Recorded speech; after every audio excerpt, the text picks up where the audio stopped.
अरे मैं तो पूरा काला हो गया यार। तो तू जब इधर आया था तो कौन सा गोरा था?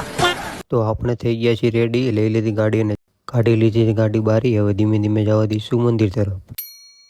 પહોંચી ગયા છીએ આપણે વટલાવાળા મેરડીમાના મંદિરે. ચાલો દર્શન કરી લઈએ અને પ્રસાદી પણ લઈ લઈએ અને પાછા બેસી જઈએ બાકડે. આપણે જે રાહ જોતા હતા રાહુલભાઈ આવી ગયા છે અને પાછળ જીગાભાઈ પણ આવી ગયા છે અને આ બીજા રાહુલભાઈ પણ આવી ગયા છે. તો હવે બધા આવી ગયા છે તો હવે જવા દઈશું સાળીંગપુર તરફ. તો આજે છે સાળીંગપુર ધૂળેટીનો મહાઉત્સવ. તો આપણે ત્યાં જઈ રહ્યા છીએ. ત્યાં જઈને ધૂળેટીમાં ફૂલ બાકાજીકી કરવાની છે. ફાઇનલી આપણે પહોંચી ગયા છીએ સાળીંગપુર. ભાઈ પબ્લિક તો ફૂલ છે. ફોનને પહેરી દીધો રેનકોટ. આપણે ગીરી ગયા છીએ અંદર. જો હોળી રમી હોય ને તો સાળીંગપુર જ આવવું પડે. ભાઈ મજા જ આવી જાય. હાલો હાલો।